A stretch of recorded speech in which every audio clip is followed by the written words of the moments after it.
Good afternoon, everyone. Welcome to the 2022 Culture and Strategies Forum second roundtable session on trade. I am Park Han-jin from KOTRA. Last year in the same forum, I was the keynote speaker. And this year, I came back as the chairperson as KOTRA is co-hosting this event with HK+ Research Agency, World Taekwondo, and 중앙일보. I'm very delighted to be the co-host. And this year marks the 60th year of the foundation of KOTRA. And we were able to plan and proceed with this second roundtable. In particular, along with KOTRA, an agency that works a lot in terms of cooperation, KOICA is participating in this roundtable session as well. The theme of the second roundtable is the supply chain in Central Asia and development cooperation. So we'll talk about the supply chain through the keynote presentation. And for our discussion, we have 6 panelists. We have experts from different fields, and we'll listen to their expert opinions.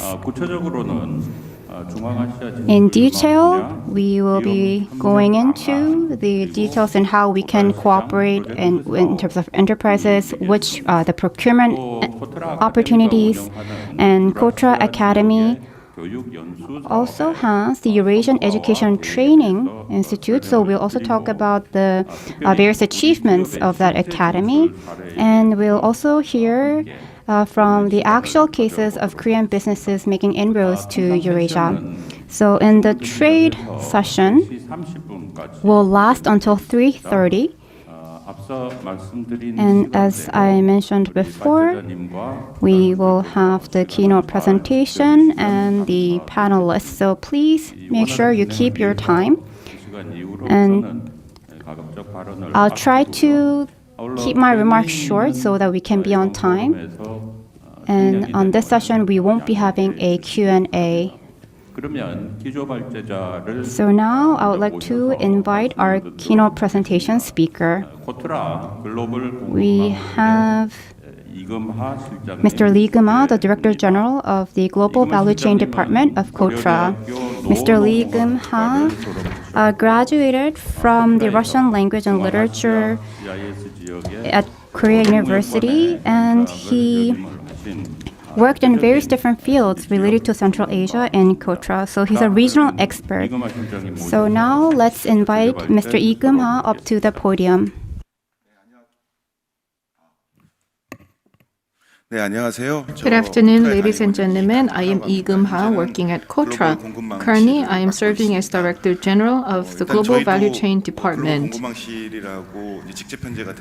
We recently had the restructuring of the organization in February this year, but until then, I mainly provided support for expert companies.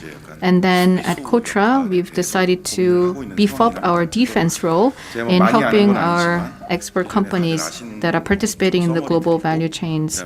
I will be providing you with some summary of the global supply chains these days. Let me first start with supply chain issues that we're experiencing these days. As you are working at the universities or as you study economics, what you will learn in your academics class or Economics 101 is that there will be division of labor, and based on your competitive edge, you will engage in trade. And that is what we learned in our economics classes. And these were all based on efficiency. And the global value chains that were created based on efficiency are now faced with criticism and re-evaluation, because there was this major issue with the chemical substance in Korea. And recently in the media, the war in Ukraine is causing major disruptions in the supply chain of certain commodities. And because of the COVID-19 pandemic, China has been shutting down its borders, causing major disruptions in the logistics. And there were concerns about potential supply issues. So in this context, we need to think about what other countries are doing in responding to this. As for the Biden administration, there was this supply chain administrative order, and a report was adopted after 100 days of review to look at the supply chains of semiconductors, batteries, and major minerals. And they've decided to increase their investments in the U.S. and they will shift to onshore strategy and inviting investments from other countries. And the U.S. is in a competition with China, and this competition and rivalry is ongoing. Now they are pushing ahead with a planned shoring with allies and friendly countries. And when President Biden visited Korea, he talked about the Indo-Pacific Economic Framework, as well as TTC and Quad and other arrangements. Moving on to the EU, it is not a single country. I used to work in Hungary as well, and since 2014, the EU has been reviewing its supply chain related challenges. You may think that Europe has advanced countries, so you may think that they do not have much natural resources. However, there are many precious minerals and other resources located in Europe. Now, within the EU or European Council, they are doing annual check and review on their supply chains and resources. And the IPCEI, or Important Project of Common EU Interest, is a program where they examine the regional supply chains for batteries and semiconductors. As was reported in the media, there were some tanks that moved by Russia, and when you disassemble these tanks, you may find some components of semiconductors because these are not allowed to be provided as military supplies. So in some cases, these parts of semiconductor were used for military operation on the part of the Russian Federation because of the sanctions. So this really means that semiconductors and batteries and these commodities are crucial for the strategy and security. It is similar to how the U.S. reorganized the global order after the Second World War, centering on oil. Semiconductor is becoming more and more important these days. And after the Second World War, the EU, the United States, did some design in Europe to sort of design the European infrastructures to be fueled by fossil fuels, especially oil. And that was the intention of the U.S. after the Second World War. Likewise, now semiconductors are considered to be as critical as oil that we had in the past. Likewise, the advanced countries are trying to restructure their supply chains in terms of semiconductors. And moving on to batteries. Already since 2017, many European companies, they went into the Chinese market, but now they are shifting to onshoring and reshoring to produce their own automobiles, especially EV vehicles from BMW and other European auto models. And they are creating a network of battery components and material suppliers. So the first tier and second tier suppliers are asked to come back to the European continent to have more of a close-knit supply chain of batteries and EVs. And it is similar in Japan. In Japan, they were trying to beef up their base for rare earth materials, and now the Japanese government established in May the Economic Security Guarantee Fund. This initiative of creating this fund was passed by the parliament in Japan, and they're trying to provide financial resources to invest in key strategic industries such as semiconductors and batteries. Moving on to China. There are two aspects to China in this regard. In the past, major economies, including Korea, may not have access to raw materials, but the advanced economies are able to process raw materials. They have technology to be able to do so, but because of the environmental concerns and other issues. For instance, in order to process raw materials, it requires huge amount of energy. For these reasons, they used to process raw materials in China and export these intermediaries to the advanced economies for final assembly. But so in the past, such processes that have environmental impact and labor issues, they used to be done in China. But now, China is trying to have an entire value chain in their own country rather than just being involved in the intermediary processing. So you can see this red supply chain strategy and other strategies where they want to cover end-to-end the entire supply chain. And the U.S. is trying to put a brake on it. And with respect to subsidies, the U.S. had some intervention, but now China has announced the 14th five-year economic plan, which was passed by the National People's Congress, and you can understand how China is trying to strengthen their supply chain. Then, how can we achieve stable supply chains? We cannot predict what will happen in the future. We don't have a crystal ball to see into the future, and there are so many challenges with respect to global supply chains. And we can see that there are many discussions on these very important challenges. First of all, as you can see here, not only in Korea but also in other countries, core resources and core products are being managed more carefully. As you saw in the recent incident of chemical substance, in China, they lack supply of coal, and they extract ammonia from coal. So this kind of issue or urea area water solution, and for about 29 areas, they did the testing before they released these products, but it was not easy to predict the consequences, potential consequences of Chinese action. So if there's not much we can control about what other countries are doing, what can we do in the private sector and also in the public sector? There are many products that may be part of the supply chain, and I have listed up all the things we can do in this table. There are so many things we can do. I can see that action can be taken more swiftly in the private sector because they have immediate impact from the global chain disruptions. So they may have sort of a consultation committee in the private sector, or we may create a fund to have enough stock of key resources, or you may utilize various existing networks. So what we can do, first of all, is to promote international cooperation.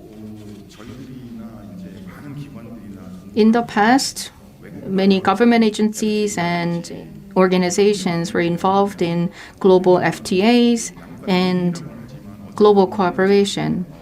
And we may say these are win-win strategies, but at the same time, we know that we're pursuing national interests for our industries. And such international cooperation can lead to better transaction schemes and more competitive edge on the part of the Korean companies. So we have pursued such cooperation in the past. Now, how can we promote cooperation for the supply chain? We have participants from KOICA, and we can utilize trade and development assistance to benefit our supply chain. In order to have a sustainable or stable supply chain of raw materials, we need to diversify our sources of imports from the trade perspective. Governments may run some economic cooperation committee at the government level, and by utilizing such committees, we can continue to work with friendly nations to resolve any trade issues for key supplies and key resources. So what I thought about was when it comes to trade cooperation, there are 3 different levels of trade cooperation. The first level is promoting trade. So one example is that in Indonesia, they are trying to boost their domestic industries, and the domestic commodity prices are being controlled while export prices are higher. So private companies are trying to export more because their domestic prices are under control by the government. And when such measures are taken immediately, then the importing countries may suffer as a result of such action. So in order to avoid such situations, we may need to continue to engage with various countries for trade promotion. So even though there is any emergency measure taken in a trading partner, then we should be able to consult with a partner country for smooth trade. And the second level will be joint research. We can think about this, promoting joint research in Central Asia. There are many countries in Central Asia that have abundant natural resources, and Korea can join hands with them to explore and exploit these natural resources. And the third level is creating a direct link between our supply chain and their supply chain, so we can make direct investments, or we can gain some privilege of being the first destination for their export. So these are some of the activities we can pursue, and especially in Central Asia, we need to promote cooperation for the supply chain in the private sector, but especially in Central Asia, I believe that it is the government. The government's role is important. The government can provide support for infrastructure to produce raw materials. And as for development assistance, the government can think about the links between development assistance and supply chain development. So there are things we may be able to do for them, and there are things we should do for our supply chain sake. As for forestry and livestock industry, we may provide support to improve their livelihoods, but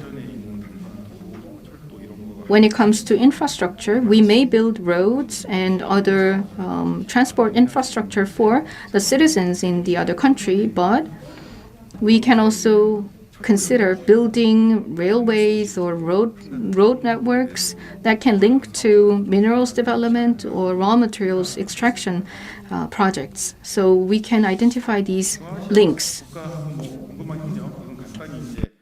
I will briefly touch upon the trade cooperation on supply chain with Central Asian countries. Of the Central Asian countries, we know Kazakhstan and Uzbekistan. They are the bigger ones. When we talked about Kazakhstan in another event, we talked about the uranium because it's a uranium-rich country. It's a very mineral-rich country. It has a lot of reserves and production volume. In fact, although it has a lot of natural resources, the development and exploration is not up to date if compared with advanced countries. So there are areas where we can jointly work together. I guess it would be the second level, joint research, providing technical support, and find areas where we can join hands and improve further. And we also have the POSCO JV. It runs a titanium plant. They produce the titanium semis in the JV, and that's supplied overseas. As for Uzbekistan also has a lot of natural resources: gold, uranium, copper, natural gas. Currently, Korea Institute of Industrial Technology, KITech, is running an ODA project to provide smelting-related equipment and technology to Uzbekistan. So if you have specialty in raw materials and natural resources, you could form a team with the regional experts.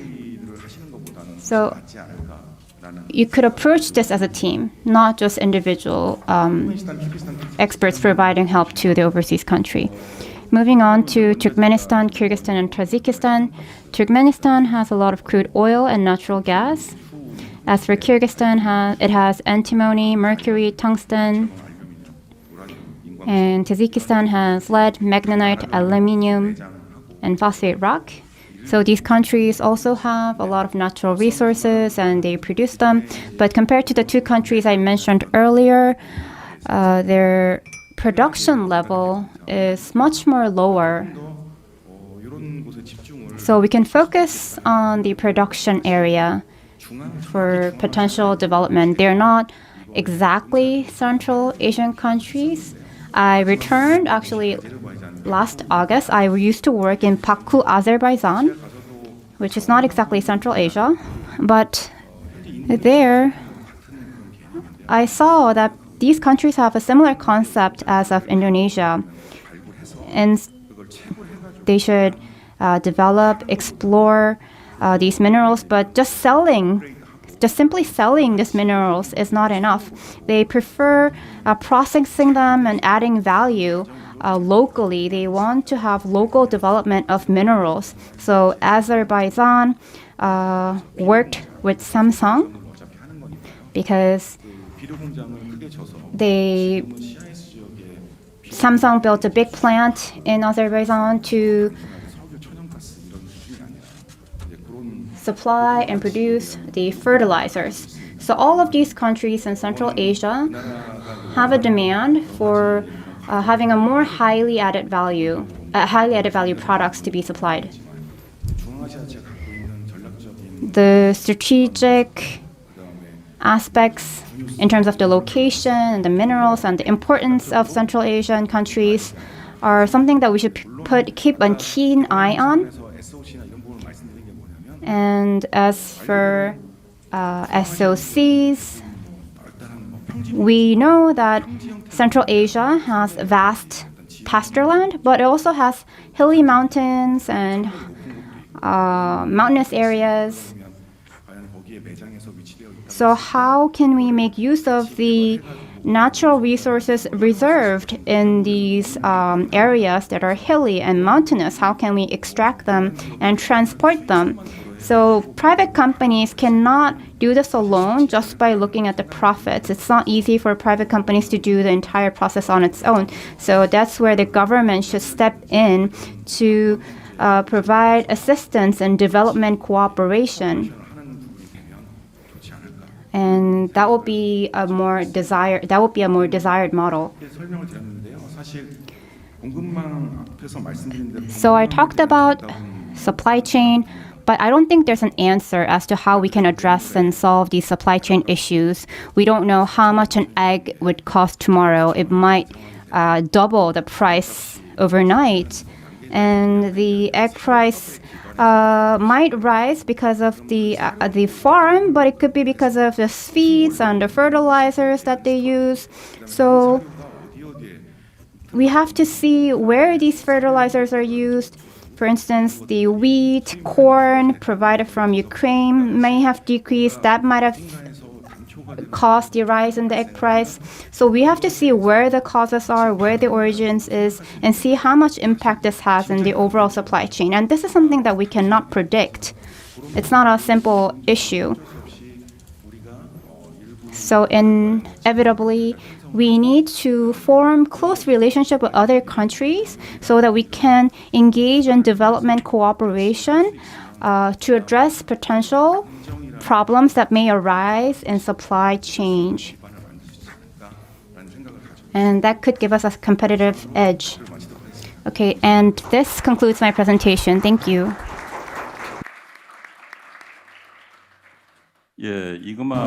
Thank you very much, Director General Lee, for your keynote presentation.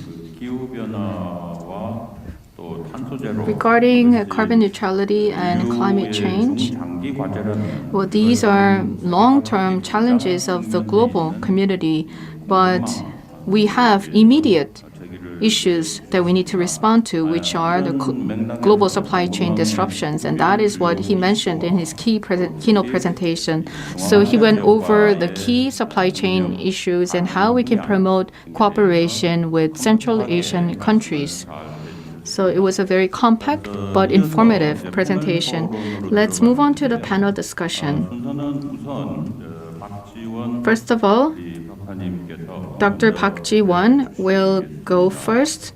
He is working at COTRA, and he received a PhD in Russian and Eurasian economics from Hanyang University.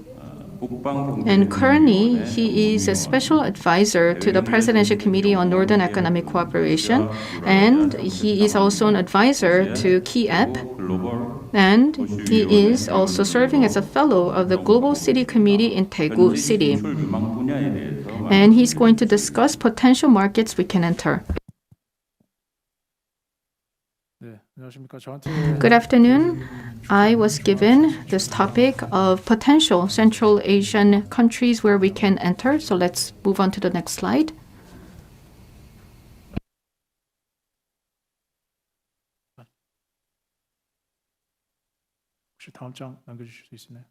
Can you go to the next slide, please?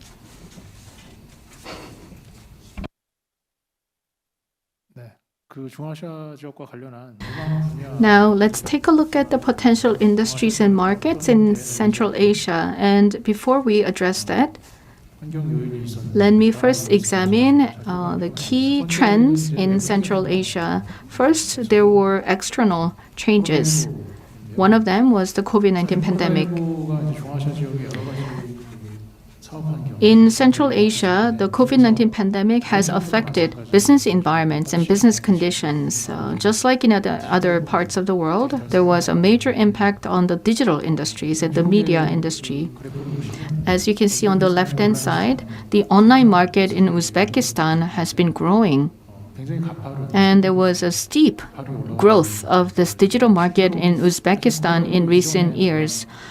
Before the pandemic, we had some question mark about the online market potential in Central Asia. We were not sure whether the online market would be able to take roots in Central Asia because we thought that there was lack of digital infrastructure in Central Asia. Therefore, we assumed that the digital market in Central Asia would develop later than in other parts of the world. However, the COVID-19 pandemic has accelerated the expansion of the digital industry in Central Asia.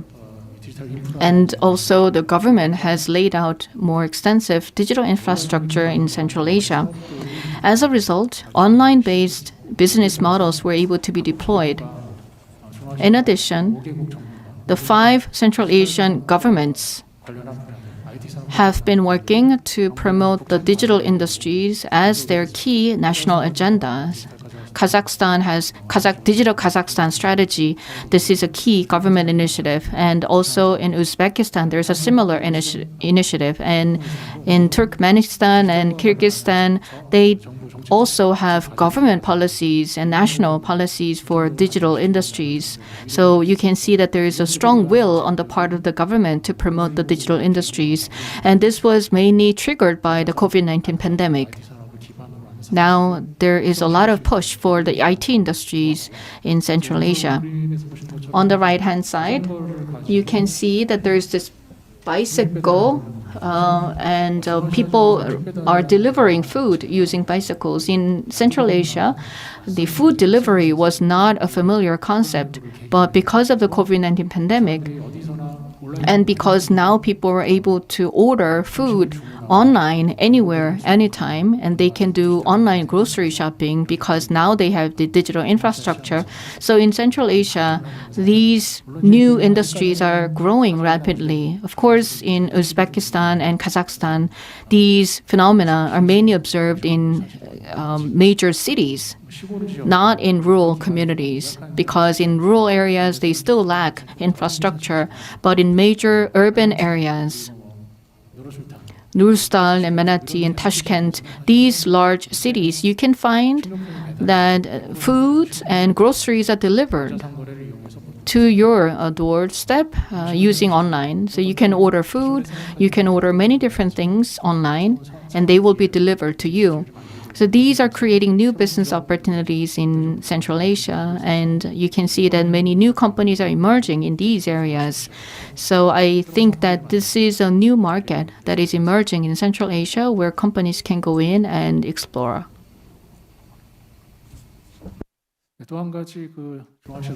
In addition, there's another external factor that has impacted the Central Asian region, which is the war in Ukraine.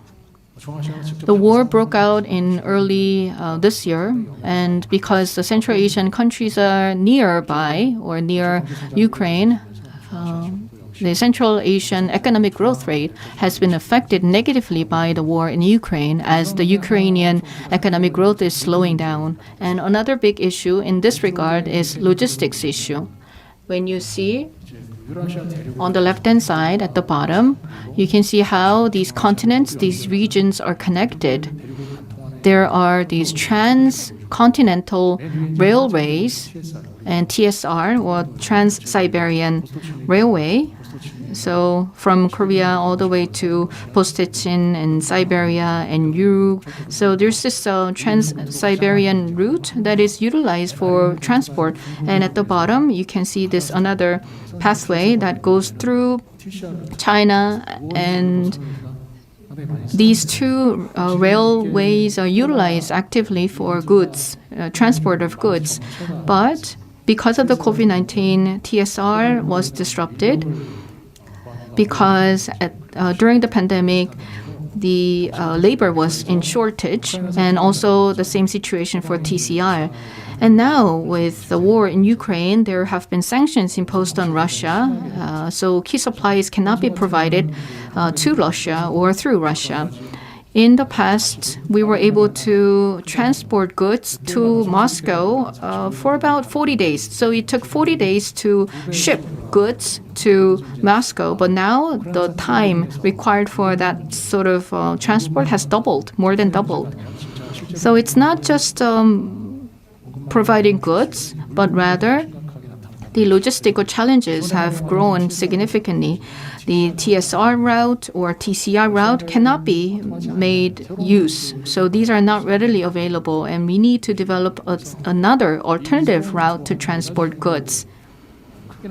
Now, you can think about 3 or 4 potential alternative routes. One is, as you can see on the right-hand side, we may go around Russia and go through Central Asia. This is one option. China, Kazakhstan, Caspian Sea. And from Caspian Sea through Azerbaijan, you can be connected to the western part. So goods will be provided to China through TCR, and it's going to go through Central Asia to Caspian Sea and Azerbaijan, and BTC railway will be used to be connected to the Western Europe. And here, it will go through Kazakhstan. And this route needs to be developed. But in Kazakhstan right now, they are building the railway to be able to do so. Now, at the Caspian port, you need to transport the goods to the ship, but it takes 10 or 20 days less than what it is now. And the second alternative route is from China to Kyrgyzstan to Uzbekistan, and then from Uzbekistan to Iran or other southern countries in Middle East. Then here, you don't have to transfer goods from train to the ship because it is all railways. But the Kyrgyz section is not complete yet. The Uzbekistan section and the Chinese section are completed. But inside Kyrgyzstan, they are transported by trucks. So at the border of Kyrgyzstan, ships, goods need to be moved to the trucks, and then they are transported on the road, and then they will have to be shipped again to the trains. The third route is from China to Central Asia to Iran. And here there are two options: China, Kazakhstan, and Kyrgyzstan, or Uzbekistan, or Tajikistan, Uzbekistan, and Afghanistan. So these are the two potential routes. So Kazakhstan, Uzbekistan, and Turkmenia. That's my preferred option. These may replace TSR or TCR, and these are new routes that go through Central Asia. And these four routes may complement the TSR or TCR, and it takes shorter amount of time, so by about 15 days or 2 weeks, and because it is quicker, it costs less. So these are potential more profitable or economic routes. But not all of these routes are complete. As I mentioned before, in Iraq and Tajikistan, or in Afghanistan, there are some domestic issues. Because of these issues, some of the sections are not complete yet. And in order for us to be able to utilize these routes, we may need to work harder, and it may take some time. So I'm not saying these are viable options today.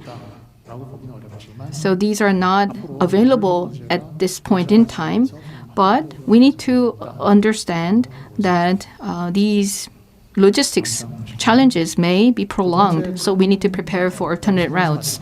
Secondly, there are some internal issues in Central Asia that need to be responded to. First one is industrial development and innovation. As you may know, Central Asian economies are reliant on natural resources. So there has been a growing demand for industrialization in order to diversify their industrial structures. So there has been these growing demands for industrialization, but when commodity prices were high, they were just preoccupied with selling resources and commodities. But when the commodity prices plunged, they didn't have financial resources to support industrialization. Therefore, the Central Asian region is lagging behind in terms of industrialization, but there is a growing need. In the 1990s, Daewoo Motors entered Uzbekistan, and Daewoo built automobile OEM factories. And this is a model that we can refer to. And in Uzbekistan, Daewoo Motors created this model, and later many Korean companies entered Uzbekistan to build manufacturing facilities, and they would manufacture goods and export them to other markets. So this type of model can be replicated in other industries. We don't have Daewoo Motors anymore, and this manufacturing company is now an Uzbek company, but we still supply parts and components to this company in Uzbekistan. Likewise, for some of the industries, we may see potential cooperation. We can create such a model. As for Kazakhstan, compared to Uzbekistan, Kazakhstan is relatively better off. So I think we can promote more value-added industries. We should no longer stay in low value-added industries, but we need to promote high value-added industries so that they can offer more value to the global markets. Second is in innovation industries. Many countries around the world are fostering innovation industries, and likewise in Central Asia, bio, IT, and other innovative industries are being promoted at the government level. And what is interesting here is, in the case of Uzbekistan, they are promoting the healthcare industry. So they have created a special zone dedicated to the healthcare industry. There are about 7 such special zones in Uzbekistan. So when companies go into these special zones, they can benefit from tax incentives and other benefits. So you can utilize these special zones. And as for Kazakhstan, they also have the Asna Technopolis, which is an industrial park for innovative industries. So it is a separate, dedicated industrial park for that. If you take advantage of these opportunities, Korean companies can go into the Central Asian markets, and we can become dominant leaders in these emerging industries. Another internal factor is energy transition in Central Asia. As we all know, many Central Asian countries have rich energy resources, and so now they want to make an energy transition in order to diversify their industrial structures. They used to rely heavily on the energy resources, but now they want to make that transition to reduce such reliance.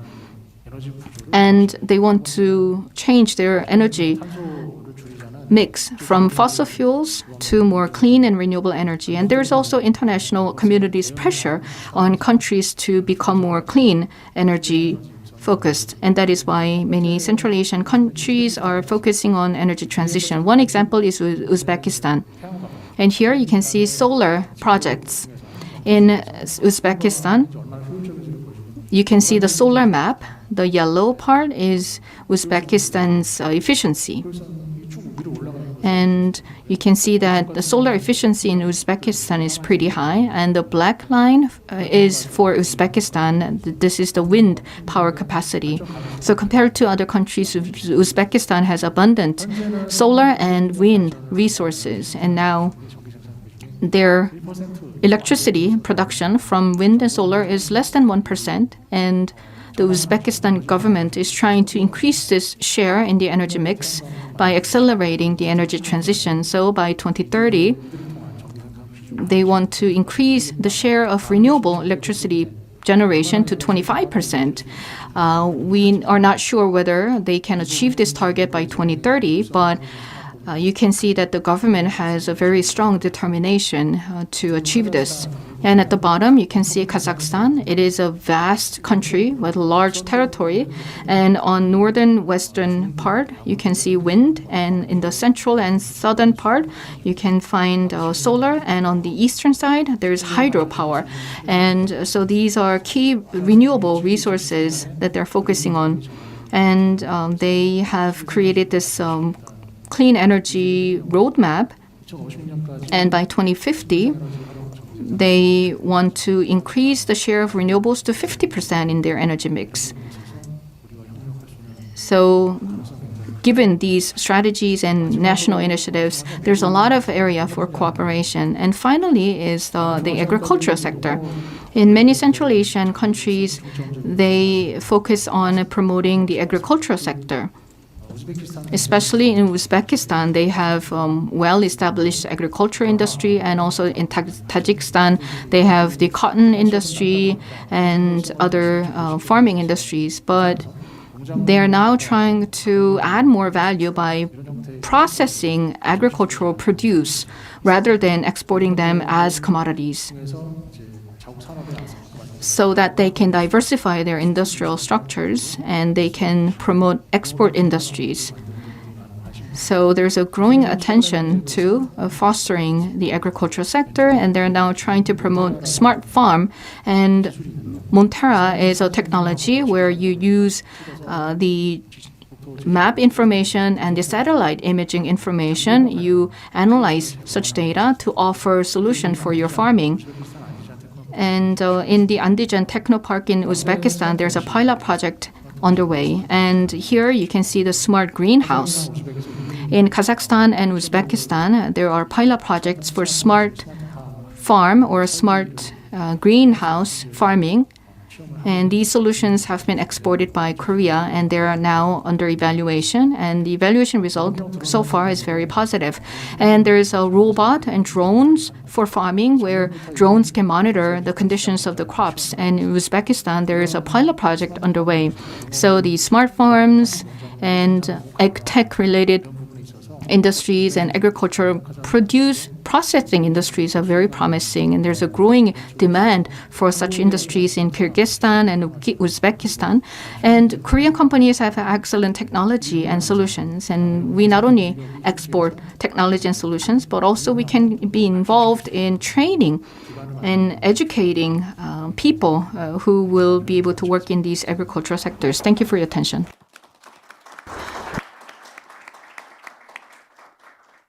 예, 감사합니다. Thank you, Dr. Park Ji-won. 한국과 동행하신 specializes in Korea and Central Asia's cooperation. He talked about the promising areas where we could cooperate. He summarized it into 3 areas, was industrialization, modernizing industrialization, energy transition, and lastly, agriculture and smart farms. So he talked about the potential cooperation in these 3 areas. In the past, when we thought about cooperating with the Central Asian partners, we thought about investing in energy.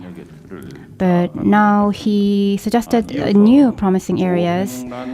Next, we will hear from Cho Heng-lan, the Director General of Department of Eurasia from KOICA.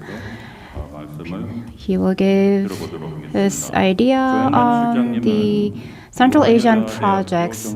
She graduated from Ewha University.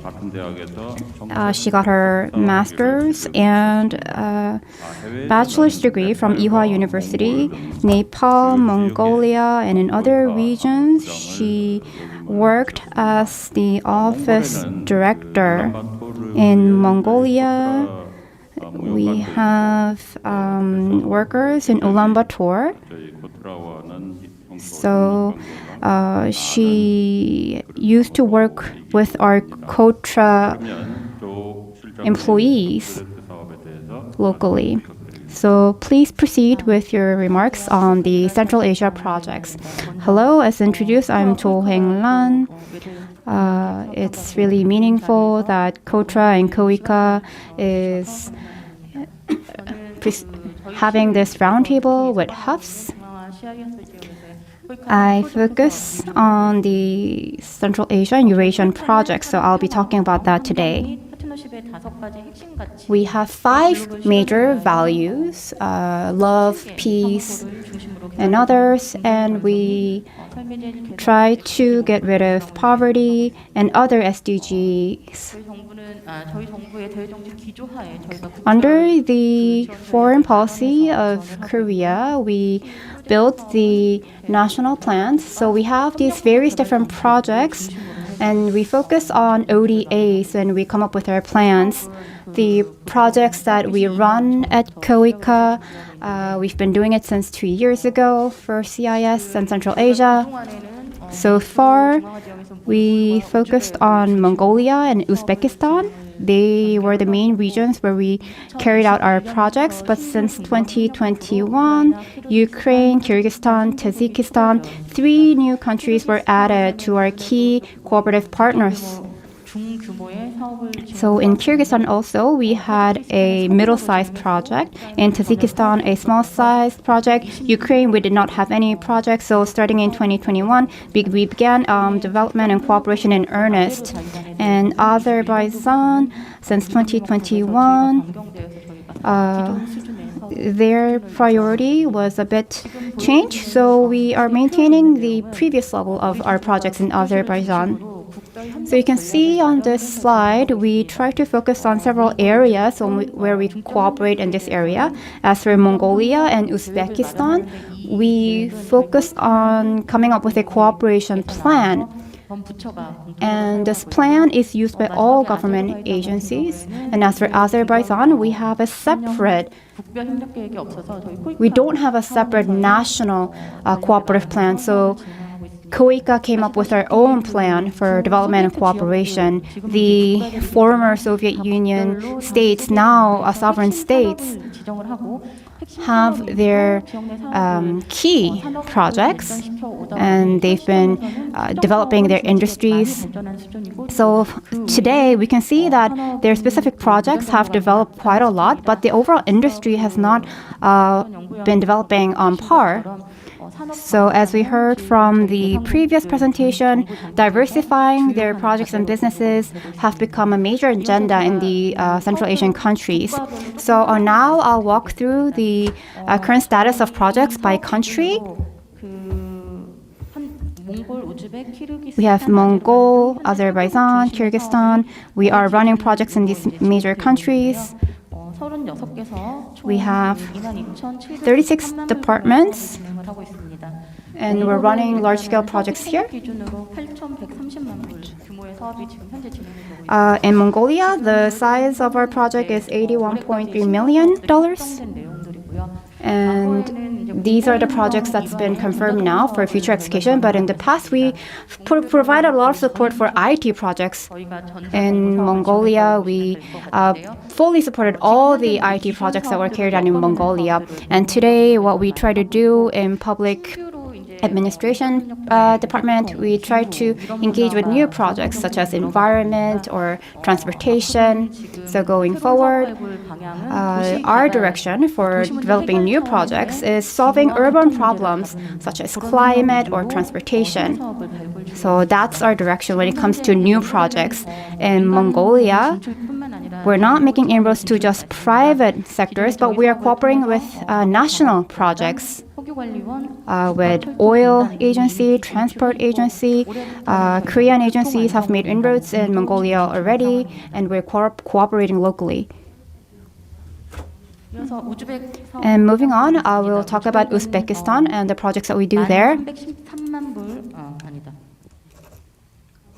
1억 313만 불 규모의 사업을 지금 저희가 We have about $100 million size projects ongoing there. 자료에서도 보시다시피 As you saw earlier from the previous presentation, all of these countries are focused on digitalization and they try to overcome the employment problems. 현재 사업들은 이제 특히 화학연구원 사업이나 We have chemical research projects, pediatrician projects, and we link these projects with other relevant organizations in Korea, and we try to find new projects that we can link with available existing organizations in Korea, and we post the results that we have achieved in these projects.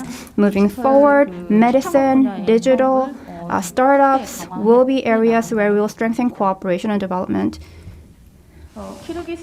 As for Kyrgyzstan, we started to engage in projects in 2017, but we only had about 1 or 2 new projects every year. So as the country was elevated as a key partner for development, we still have to find some concrete projects. I can't share them today because we have not specified them yet, but of the dozen or more, 4 or 5 are becoming finalized. They also have IT systems which they want to improve, so we're providing digital support for their IT system in Kyrgyzstan. But we're also trying to provide support for agriculture and livestock projects.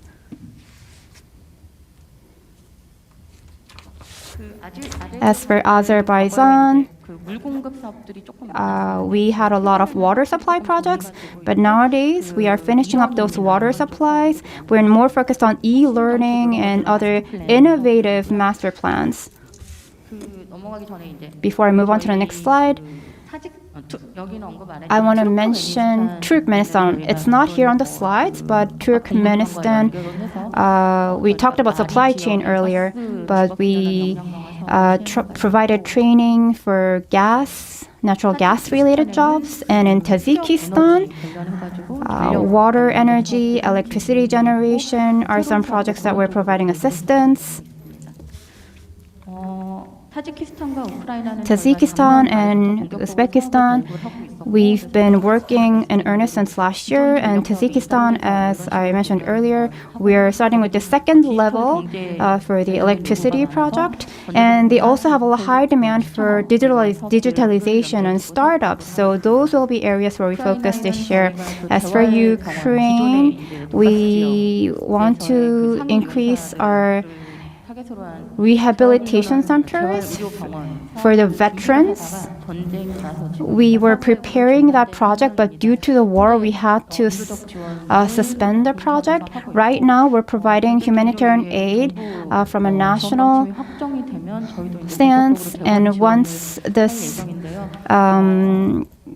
war ends, we will provide humanitarian aid from KOICA. But other companies who already made inroads in Ukraine 현지에 거주하고 will join 계신 hands with us as well as the Korean diasporas locally to find new potential projects. Thank you.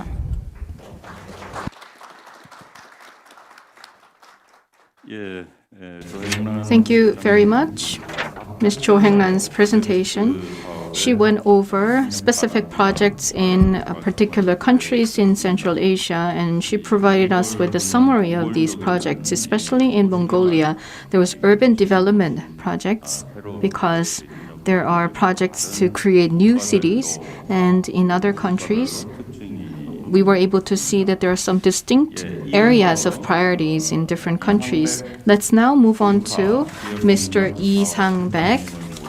He is Director General of the Corporate Partnership Department and KOICA.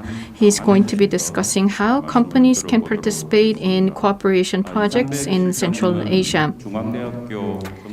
He studied in political science at Chungang University, and then he received a master's degree in NGO studies at Gyeonggi University.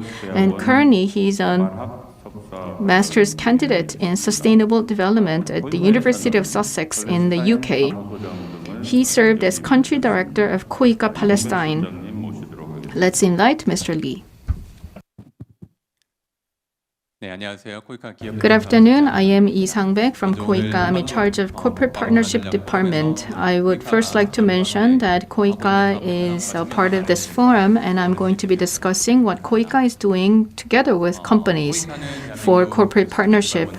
KOICA is an ODA agency of the Korean government, and as Ms. Jo mentioned, we have training programs and development programs and NGO programs and emergency relief programs and various other programs.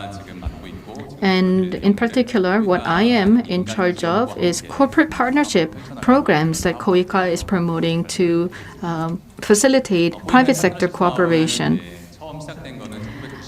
In 1995, the corporate partnership programs began as part of a cooperation project together with a civil organization.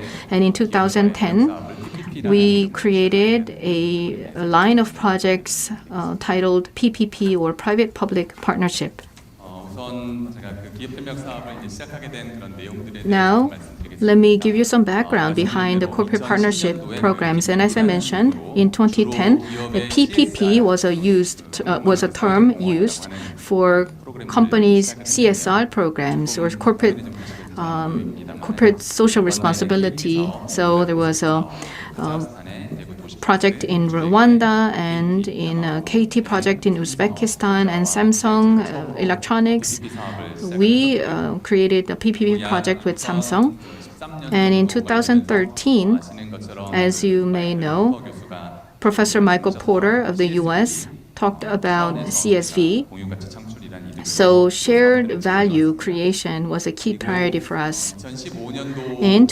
Starting from 2015, DIP, or Development for Innovative Project, started. So innovative development projects will be elaborated more on the following slides. And more recently, ESG and blended financing or impact investment have gained a lot of attention. So in these areas, we are promoting various partnership programs to expand our contribution. Now, let's talk about the innovative development programs. Here, together with companies, we are trying to utilize innovative ideas and creative ideas of private companies, and they will be shared with developing countries. And that is why it is called the Innovative Development Program. Now, I am in charge of Corporate Partnership Department, and our department used to be called Innovative Development Department. So this means that we're trying to move away from the traditional cooperation partnership, but trying to be more innovative and creative in our work. There are three different types. First one is CTS. Some would think that CTS is a Christian television station, but that's not what it stands for. For those who are involved in the ODA area, you may know what this CTS is. And this is what it entails. Together with social ventures and startups, you will get their ideas and innovative technology. And in developing countries, you try to solve various development issues such as water supply, providing clean drinking water, and education. So CTS 1, CD 1 all the way to the higher level. So the level 1 is using a very basic idea. And so Seed 2 program is about expanding the use of mature solutions. So that's Seed 2 program. Seed 1 is from the very beginning, like ground up. And Seed 3 program is the expansion of the Seed 2 programs when they are proven to be successful and effective. Now, moving on to IBS program. You may think that IBS stands for the black tube used for Marine Corps, but that's not what it is. In IBS, we have Inclusive Business Solution. That is what it stands for. Now, this is together with large companies and SMEs, we try to create business value, and we continue to work with private companies to provide development. And IPS is the third type.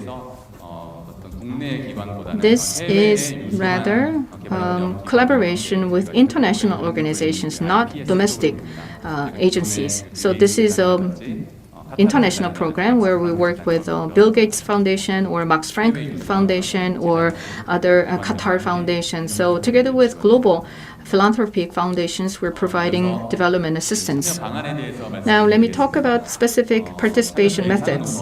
First of all, CTS program is for startups and venture companies that have more than 10 years of history. I said 10 years, but usually up to 10 years. So many startups are 1-year-old, 3-year-olds, or 5-year-olds. So that's what it is. And for IBS, this is together with profit organizations or foundations created by for-profit organizations. So this is basically for Korean companies. We sometimes have open invitation, and sometimes we have selective inclusion. So for CTS and IBS, we have initial announcements, or in May or July, we have the introductory workshop, and then we receive proposals. Now, for this year, in 2022, we already have finalized the announcement, and in June, very soon, we are going to have open invitation for next year and the year after. And when we work with large companies, these are not one-time invitation, but on a need basis. Whenever there's a good need or good proposal or good idea for cooperation, large companies and KOICA will develop project ideas and carry them together. Now, these projects are not only funded by KOICA, but also there is a matching contribution from the private sector company, depending on the company size. So large companies and so medium-sized companies, they have up to 50% contribution. But for smaller companies, we provide 70% of the cost. And for social ventures, we provide up to 80% of the cost for the project.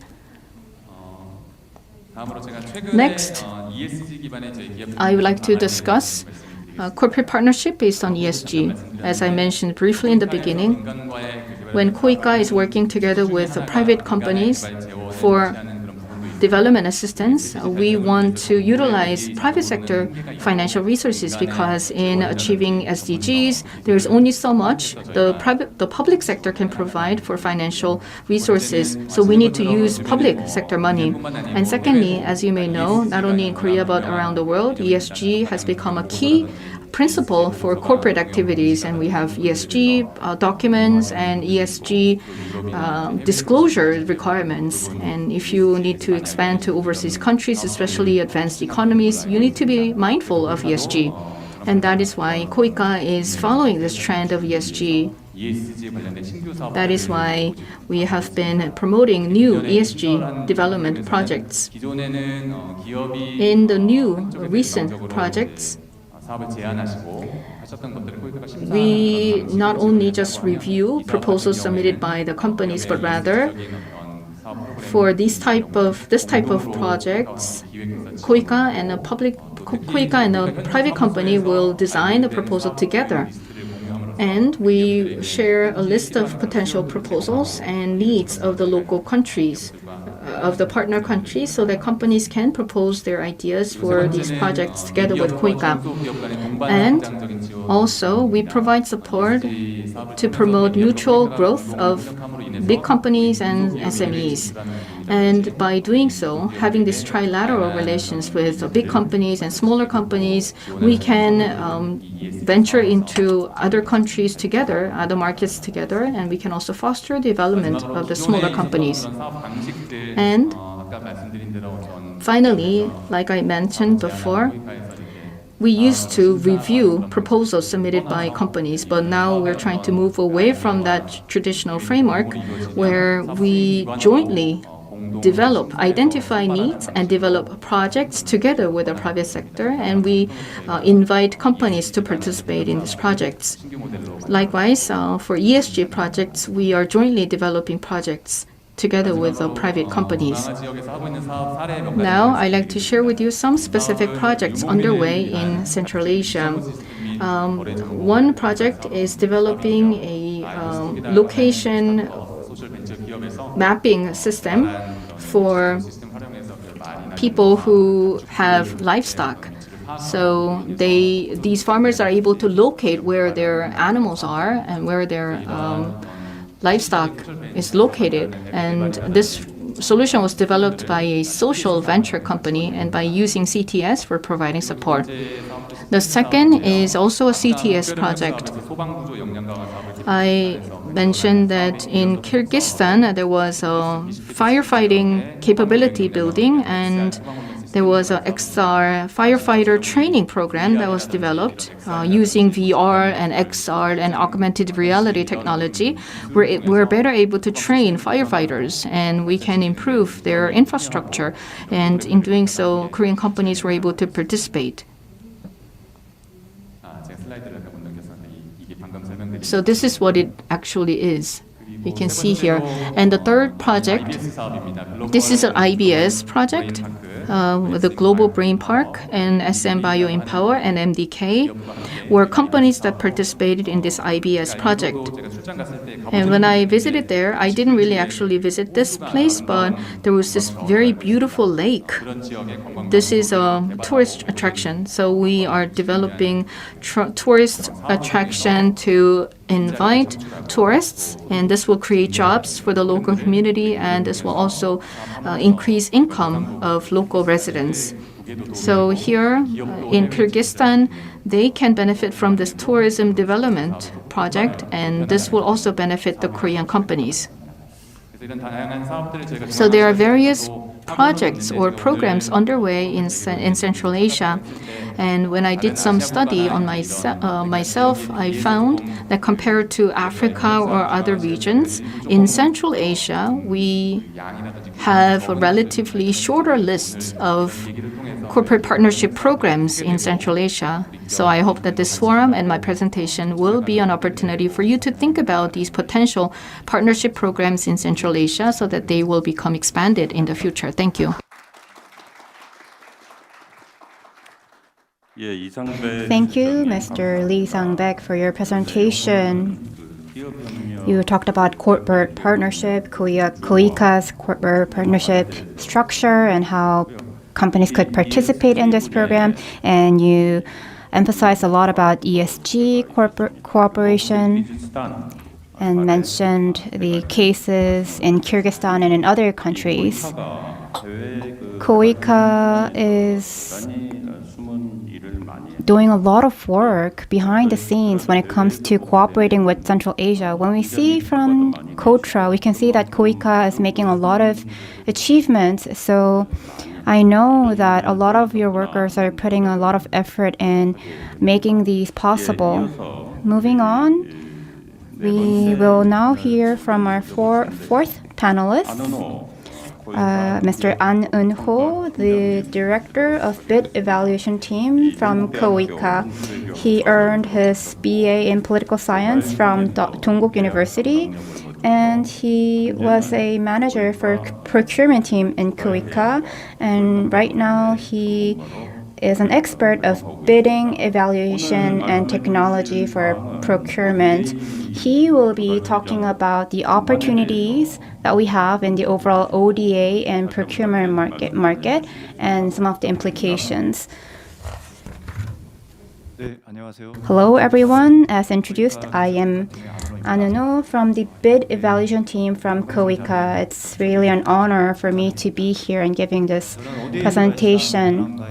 I'll be talking about the ODA procurement market, the current status, and what some of the insights and implications are.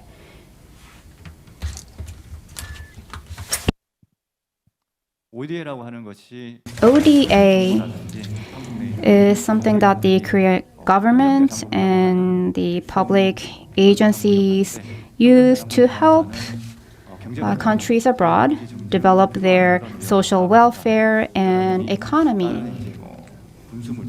So military supplies are not part of ODA, but aside from that, market economy and their growth is something that we focus through ODA. According to IMF, the size of the ODA market is about 83 trillion in terms of GDP. And this happens through public procurement, and the amount that goes to public procurement is about 1 million. And KOICA works in bilateral free ODA, and 60% of that projects are done by KOICA. And there are a lot of different organizations that work with us, and KOICA actually does the most when it comes to free ODA. I want to talk about the world ODA. The world ODA market is much bigger than the Korean ODA market. UN, IMF, or World Bank, or regional banks make up a big size. It's about $98 billion, and KOICA is part of OECD's DAC, and it's about $198 billion, the size. So the world market is about 89 times of that. So the world market is really big. For sure, in this market, there's financing projects and bidding projects. So there are various ways of procurement, but aside from that, there's direct support, supply support, so various types of ODAs. And the OECD DAC membership, including the public-private, amounts to, last year, $169.2 billion. So about 4.3% growth was shown last year. However, what's included in here does not reflect the COVID effects. So you would have to consider what would have happened with the COVID. But still, 1% of increase growth is continuing every year, even though there was the COVID-19 pandemic. And as of 2020, 11 billion worth of projects was carried out by OECD DAC, and Kyrgyzstan Republic is an important country that participates in this public policy. So KOICA provides a lot of assistance to these 3 Central Asian countries. In 2022, our demand forecast says that as for ADB, their forecast says that transportation projects or wind project, the market will grow, the market size will grow significantly. There is no bidding yet, but the Asia Infrastructure Bank also projects that the water project will be carried out in Uzbekistan. And when it comes to Central Asia, the EDB is investing quite a lot in the Central Asian region. Ukraine, especially Kazakhstan, has a lot of ICT-related public projects. So these projects will be carried out by EDB.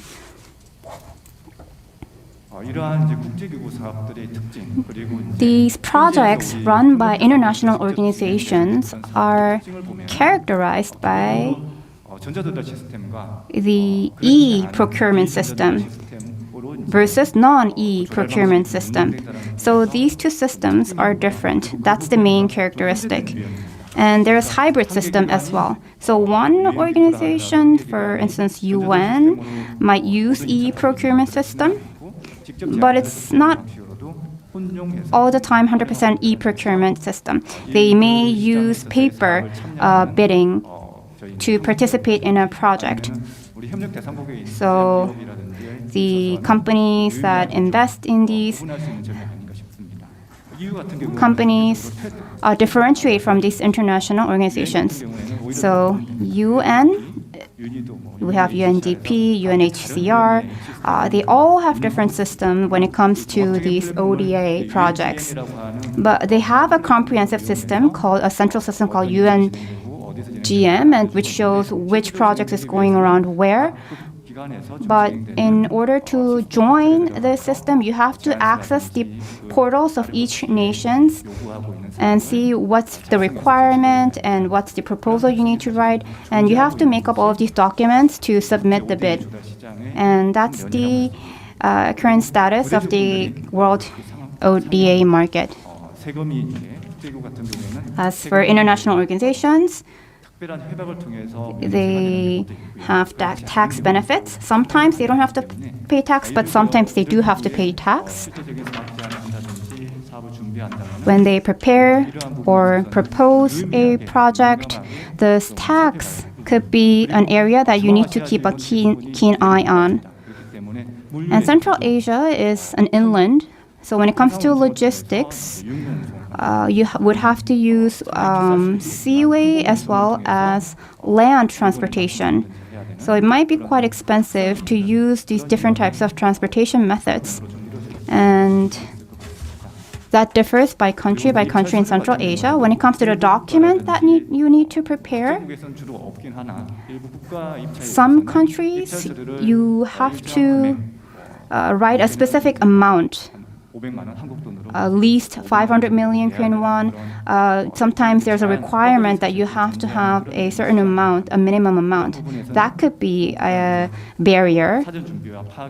So these are the information that you should know and prepare in advance. Do your research. Otherwise, you cannot join and bid for the project. As for the KOICA projects, we make sure that we help Korean companies know these in advance. So large companies or middle cap companies or SMEs, depending on which size company you are, we show them different projects, and we also run different programs. In KOICA, we have bidding projects of KOICA, but we also provide them service on the writing proposals or receiving proposals. And some projects we support directly, or some projects have to be funded by the player who actually implements them. And we try to focus on the equal, fair relationship between the beneficiary and the supporter. And when it comes to anti-bribery, anti-corruption, we emphasize that we should not engage in corruptive activities when you engage in these ODA activities. And building experience through KOICA means that you can train your employees in these overseas projects, and these beneficiary companies can get help from Korean companies who participate in this KOICA program. So it's meaningful for both parties. As for 2022, we have two challenges, COVID-19 and the war in Ukraine, and there there may be other unexpected challenges. So we have a lot of uncertainties in 2022. So against this backdrop, the president of JOC said that the worst has not come yet, which means that there's a lot of uncertainty. We live in a time of high uncertainty. So preparing projects, running them for a bid is not easy. So one company cannot do the research alone. You need help from other organizations and the partner countries. So these three parties who engage in a project should gather together to find the solutions for this uncertainty. So this year, we would have to work on the potential solutions to overcome these uncertainties. KOICA will run about 75 billion worth of projects this year in Central Asia, mainly focused on Kyrgyzstan and Ukraine. And we came up with new projects. In Central Asia, many Korean companies have experienced that it's really different in Central Asia in terms of geography, climate. The climate, weather disasters that we experience in Korea is different from what you would experience in Tajikistan. For instance, Chibut is a country where there's a lot of weather abnormalities that's different from Korea. So this company A had a difficulty in overcoming these weather problems and geographies because they didn't know about these in advance. So when they actually had to implement a project, they faced a lot of difficulties. And culture, religion, politics, it's a bit different compared to Korea. There's a totally different culture, totally different environment. So depending on the political events that happen in that specific country, the project may unfold totally differently. And the project may get delayed depending on the political situation. And these are the things that the Korean companies are experiencing right now while doing their projects. Moving forward, in Central Asia, public administration, which is something that Korea is doing better, for instance, ICT, these new projects will be available in the ODA market. Recently, refugees assistance or restoration projects are some potential projects that we may engage in. If Korean companies want to strategically join these projects in Central Asia, you would have to approach this in a team format with expert, specialized public agencies. If you are a large company specializing in railways, engineering, or roads, you would have to join with middle-cap companies so that you can engage in more meaningful activities that would actually bring about growth and development in the country that you work in. With this, I will end my presentation. Thank you.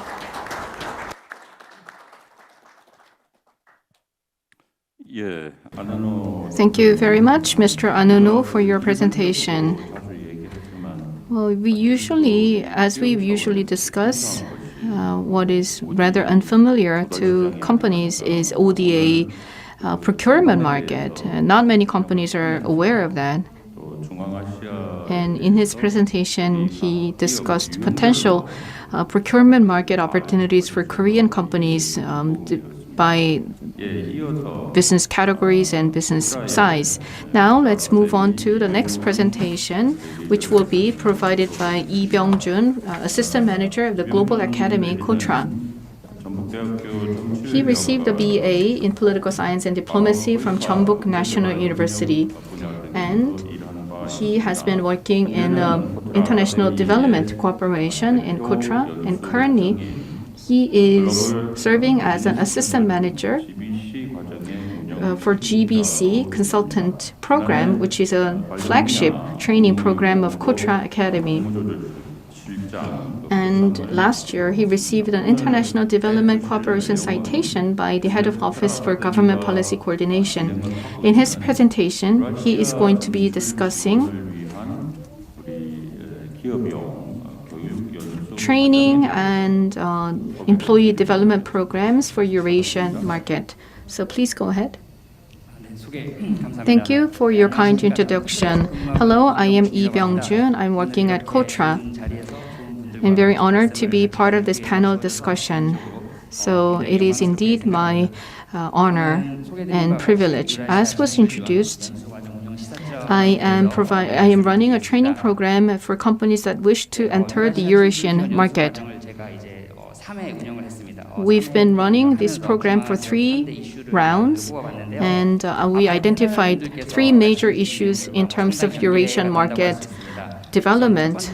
First of all, we have challenges of developing industries because in Eurasia they have high focus on natural resources. So in Central Asia, they're trying to diversify their industrial structures and they're trying to develop their domestic industries. So when you consider entering into a Eurasian market, you need to identify which industries are key industries. So you need to examine key national policies of respective governments.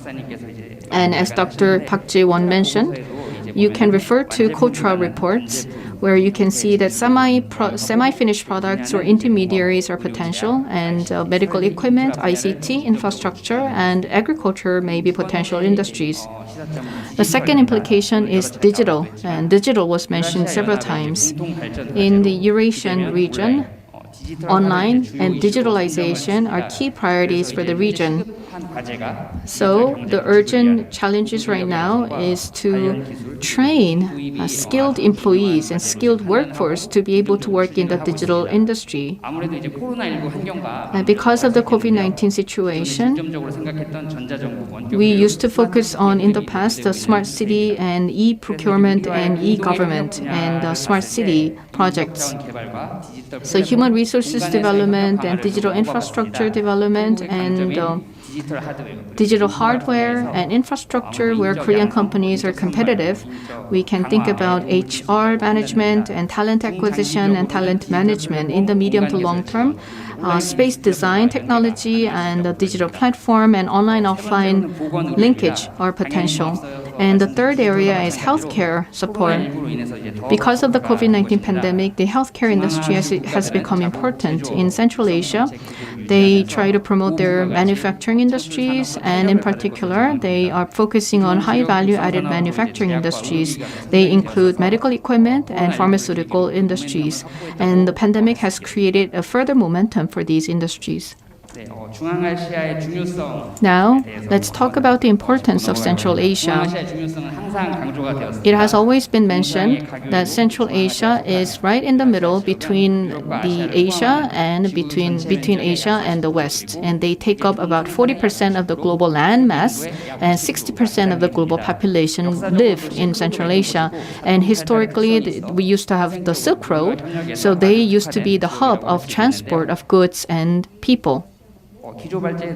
As was mentioned in the keynote presentation, when you think about the global supply chains and logistics, you can see that there is an emphasis on reshoring and nearshoring, and now economic security agenda has been promoted by many countries around the world. Now, Eurasia can play a key part in promoting logistics routes, and of course it may take time for them to become mature, but we need to make investments now. And there is geo-economic and geopolitical significance of Central Asia, and it's never too much to emphasize the strategic importance of Central Asia. So when you look at the great chess game of Brzezinski, you can see that Central Asia plays a key part in geopolitics. So now we need to think about how to promote cooperation with Central Asia. When you think about ODA, it is development and cooperation combined. Now, I put a comma between development and cooperation. This means that we promote development and we promote cooperation. The first keyword is peace. This year's forum slogan is peace is more precious than triumph. This is so relevant to me. It resonates with me a lot. When you think about the World War II, after the World War II, we do not have a world war yet, but we have more conflicts and divisions. And there are so many armed conflicts around the world because of ideological differences, religious differences, but also environmental and other political issues are causing more conflicts these days.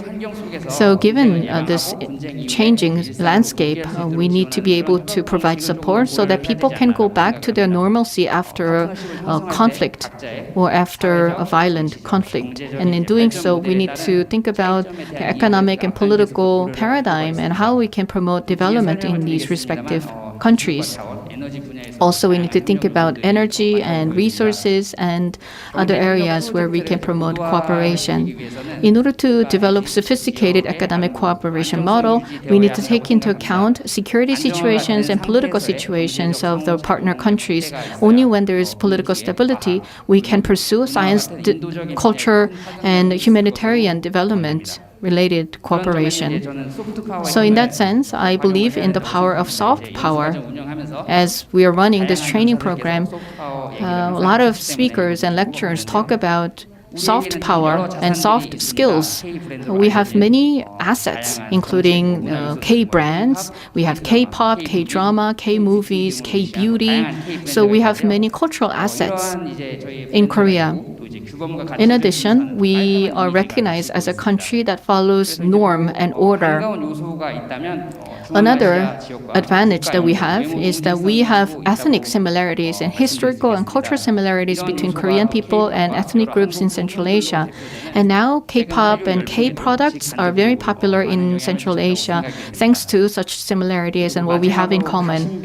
And finally, I'd like to talk about the emotional value offered by Korean products, the value for emotional satisfaction. So these are pursued by the millennials and Gen Zs, and they prefer having emotional content or emotional satisfaction. So I believe it is important for us to build this reputation that we offer more emotional value for money.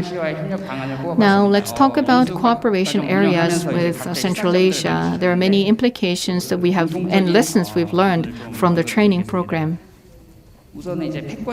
First of all, we should move away from being too aggressive, and we need to promote equality, and we also need to have some fair cooperation. So in that sense, how can we promote cooperation that is more fair? First of all, we can pursue state level or summit level diplomacy, and this has been always important because the summit level diplomacy can help lower barriers of entry for Korean companies to enter the Eurasian markets. And when such summit level diplomacy provides a ground for that, then companies should take advantage of that. It is rather difficult for a single company to enter a foreign market on its own. So in that sense, summit level diplomacy can play a part in creating a more favorable environment. It could involve state visits or summit meetings between Korea and Central Asian countries. And in doing so, summit diplomacy can help create a more favorable environment.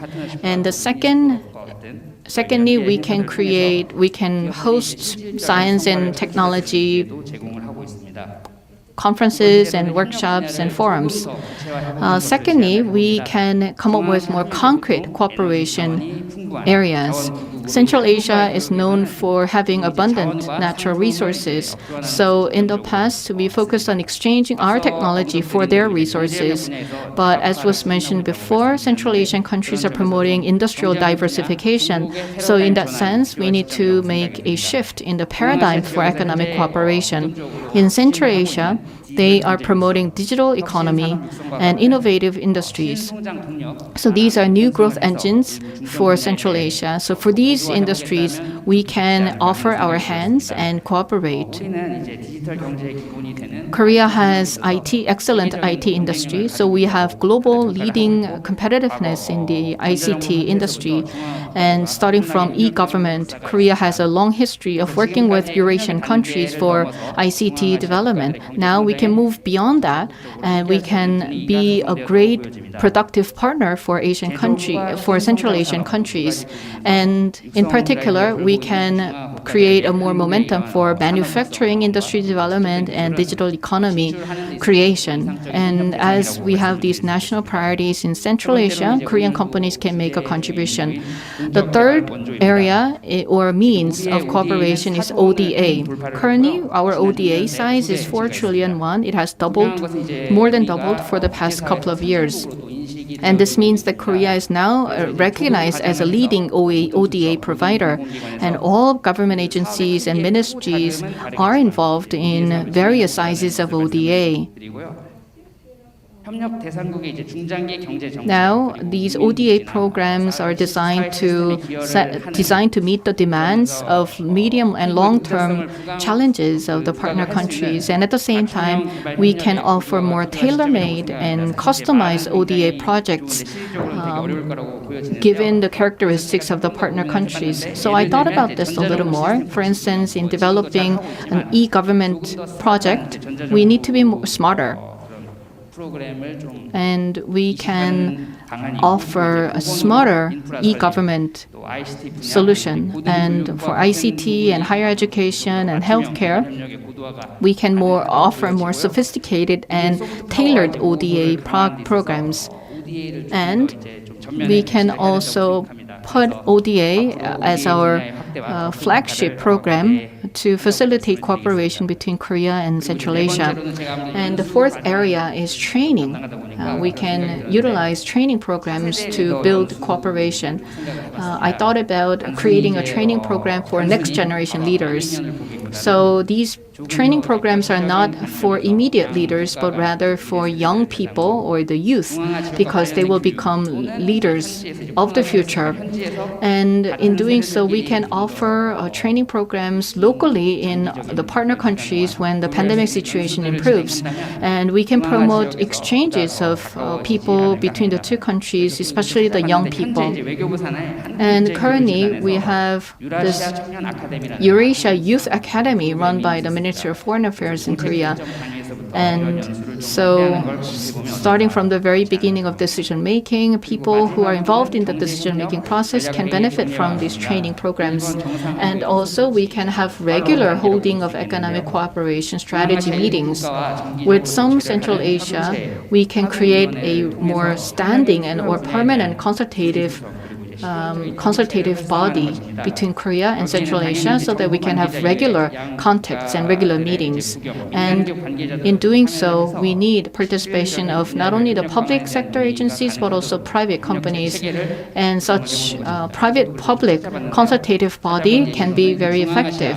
And some example is that there are Korea Central Asia Forum where 5 Central Asian countries participate. It started as a vice minister meeting and currently it is a ministerial meeting, but we can elevate this to a prime minister level or a state summit level where we can identify new cooperation agenda and new cooperation projects. So having such a regular mechanism or standing mechanism for cooperation will be very effective. And when you consider the political systems of Central Asia, the Korea Central Asia Forum can be a very important vehicle or mechanism that can serve as a standing mechanism for dialogue.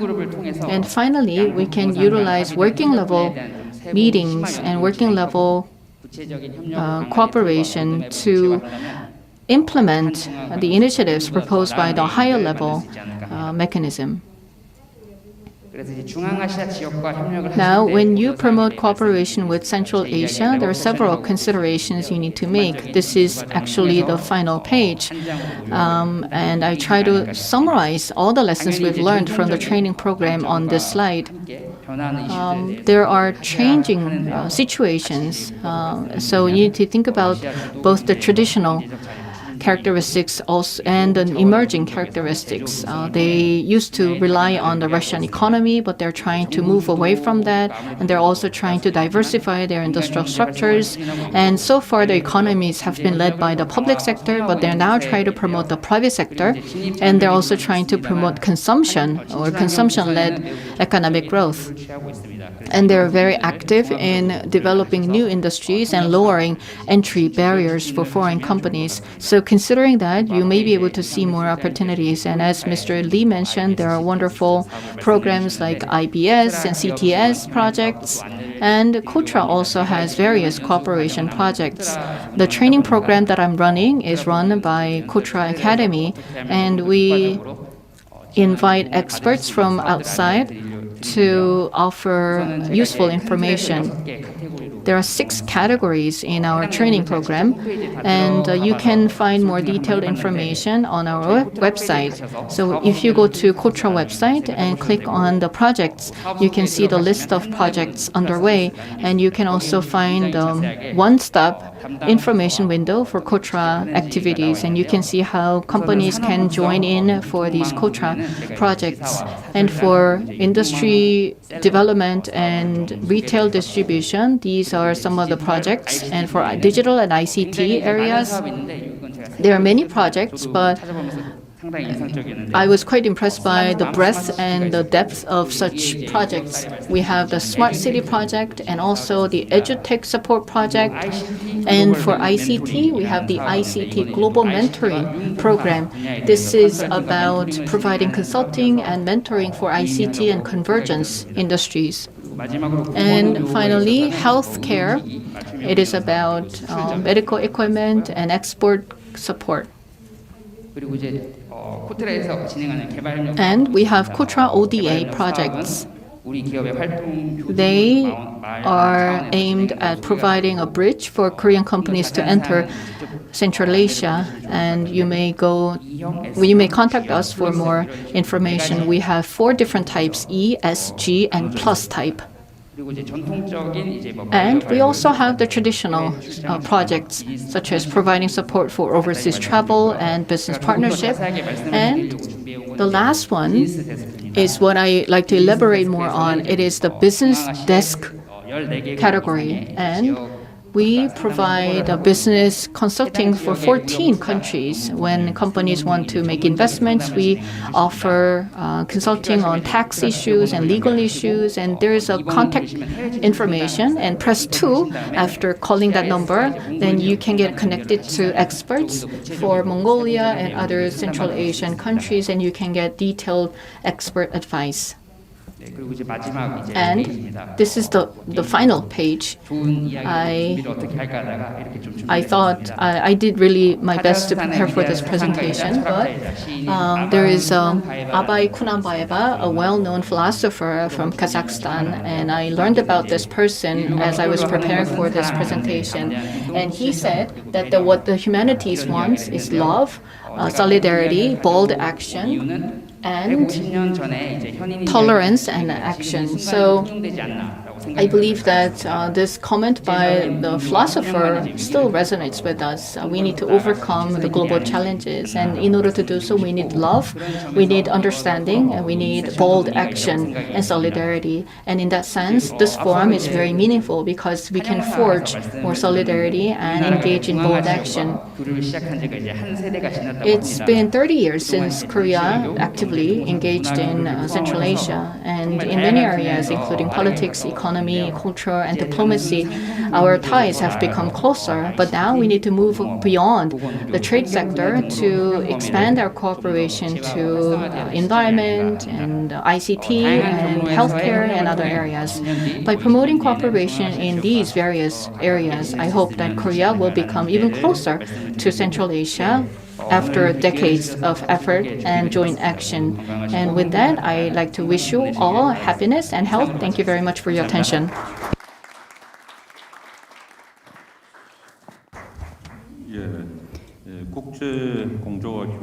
We heard that ODA and international cooperation is the way for survival, but I'm not sure if the global community is moving in that direction. Mr. Lee Byung-jun runs the Global Academy, and do we need to go to the website of KOTRA website to apply to this Global Academy to get training on Central Asia? I think that's how you do it. So please make note of how you can make use of Global Academy of KOTRA. We have the last panelist for the second roundtable. The last panelist, despite his busy schedule, joined us from the private sector. He will talk about the cooperation case. He is the CSO of Yubion Corporation, Mr. Yu In-sik. Mr. Yu In-sik graduated from KAIST, and he earned his master's degree in e-learning from Korea National Open University. He previously worked in Daewoo Information System, and he founded the Incorporate UBO, and he is the current Chief of EduTech Center at Yubion Corporation. Hello everyone, as introduced, I am Yu In-sik from Yubion Corporation. I'm the only one from the private sector today, and a lot of institutions have talked about ODA, export support, and for private companies like us, I would like to talk about what kind of benefits we're getting from this organization, and I want to talk about the actual projects that we're implementing. And not just us, but there are a lot of companies who are interested in these types of projects, so hopefully you can get some insights based on what I introduced today.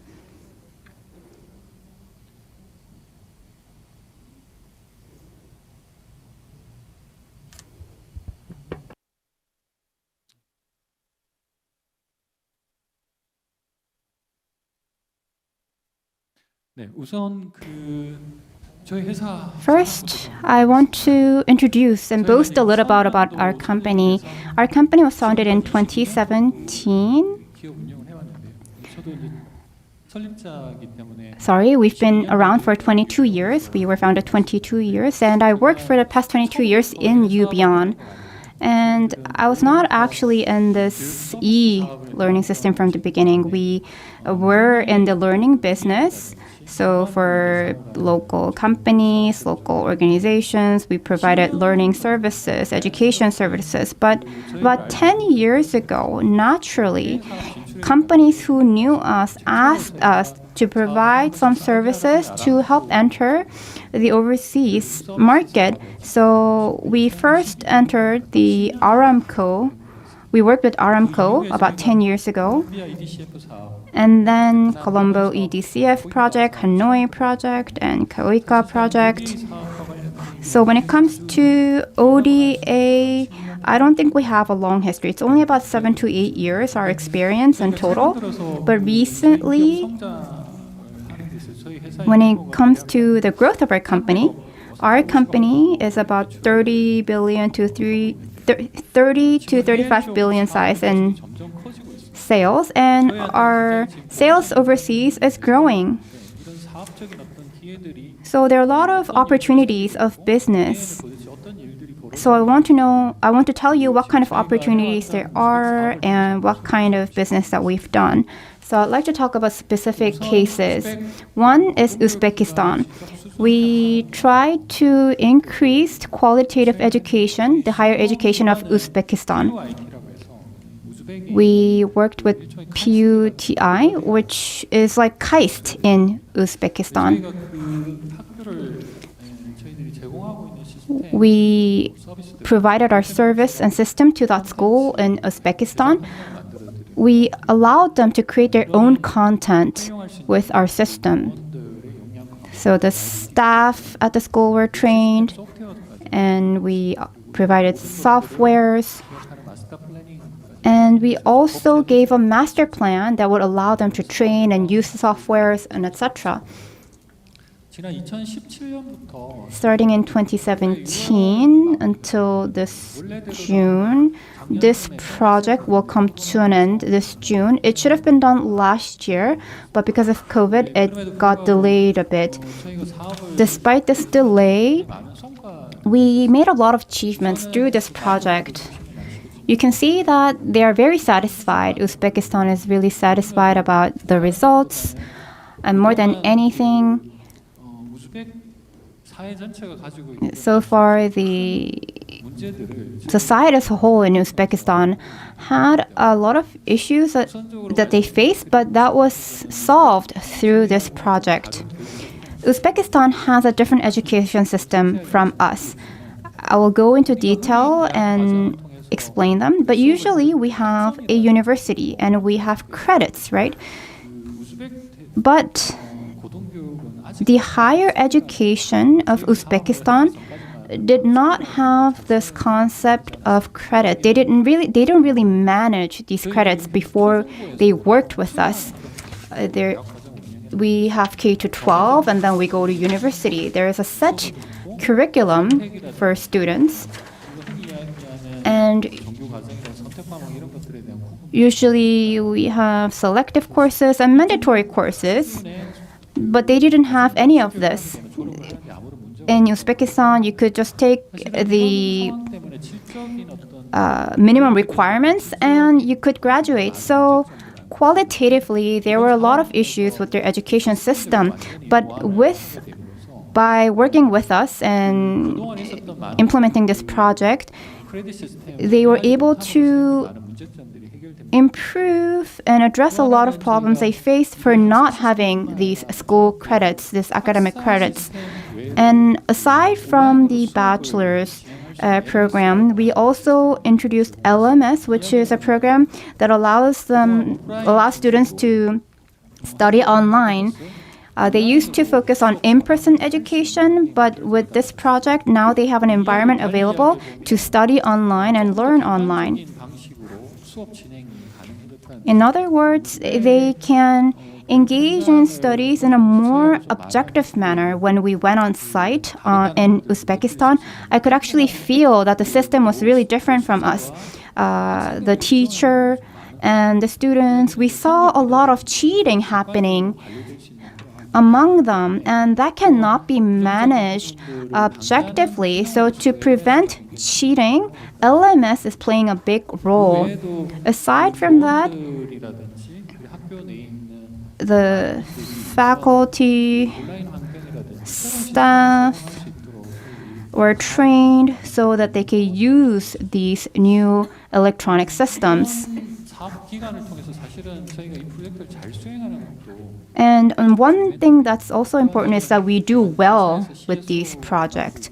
As you know, I'm the CSO of UBION, so I have to see how sales is going. Through Uzbekistan, I had the opportunity to go around the CIS countries. When you look at the education of the CIS nations, you can see that there are numerous opportunities. The education environment of Uzbekistan can be characterized into 4 items.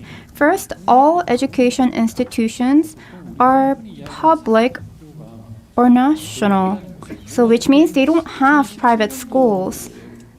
Well, this was data and research done in 2017. It's a bit different today, but back then, they only had public and national schools. And 9 years of school was mandatory. So K to 12 was free education. So the Ministry of Education had a really big budget, about 30% of the entire national budget. They were spending a lot of money to education. However, despite this large budget, they had a lot of big problems. As you can see from this slide, there was a big distrust towards the public education. The salary of the teachers were about $150 to $200 per month, And it was an environment where you could not train and foster good teachers. So it's really important to have these good teachers, but the benefits and the pays provided to them weren't that great. That's why they have a big private education market. Well, we can say that their public education does not work, but they really had a big private education market ranging from English to physics, and private tutoring is really popular in Uzbekistan. Another thing that we need to focus is that their entrance rate to university is 10 to 1. It's over 10 to 1. So only 1 out of 10 can go to university, which means the universities don't have the capacity to accept all these students who want to go to universities. So these students are trying to find other opportunities, but it's true, there's still the imbalance between demand and supply of educational services. And the education fee became not free anymore, it's charged.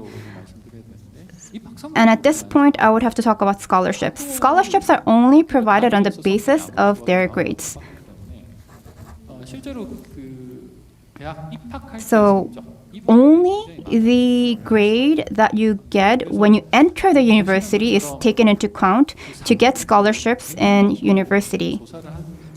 When we did a survey of 100 students, 72 of them were going to private education institutions or they were getting private tutoring. And this number is growing, actually, the reliance on private sector. This compared when you apply this currency rate today, it seems like it's not that much, but it's actually $40 to $50. So a lot of people are spending to private education. It's similar to the pay that public teacher gets from the school.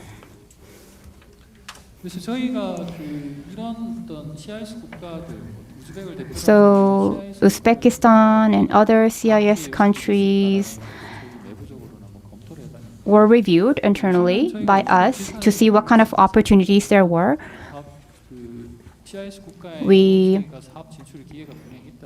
saw for sure that there were opportunities for us in other CIS countries as well. When we did Open University in Hanoi, we established a joint organization in Hanoi. But every time we win a project from COICA, we try to open an office locally to search more potential business items. The university team in Yubion provided services to about 400 universities in Uzbekistan. So about 400 universities in Uzbekistan use this LMS service. That's why we started to jump in overseas businesses. We have solutions for public education sector, but I talked about Hanoi, Uzbekistan, but the solutions that we provide in these countries can not only address the education problems that these countries have, but at the same time, it can provide us new business opportunities. So there are 3 areas that we are reviewing. First is replicating the Korean education system in the other regions. The second one is that I told you there's lack of demand, lack of supply, so we may be able to open cyber universities. Because we are a private sector company, we would need the help of Korean universities to actually run these cyber universities. And another thing is something that we already do in Vietnam is the tutoring service. We are planning to do tutoring services overseas. I told you there's an imbalance between supply and demand of education services. So just like the Kakao Taxi app, we want to provide a tutoring service which can match between the teachers and the students. So we are planning to do this business to consumer service. The Uzbekistan education environment that I just explained is something that not only we experience, but many education related companies in Korea are not really interested in the CIS region, maybe in Southeast Asia, but they don't have much information about the CIS region, so many companies are not that interested in CIS. But through KOICA, we were able to come across this opportunity, and we are considering opening a local office in this region. And in CIS region, just like other regions, there are many education-related business opportunities. And the cooperation for Uzbekistan and Korea, I do think cooperation in the education sector is also important. And the cooperation in the education sector can actually promote growth of that specific country. So I would like to thank KOICA and other institutions who provide support to private businesses doing projects overseas. And as I mentioned, overseas businesses play a big role in the sales and revenues of private companies. So I would like to thank once again to the organizations that provide us support. Thank you.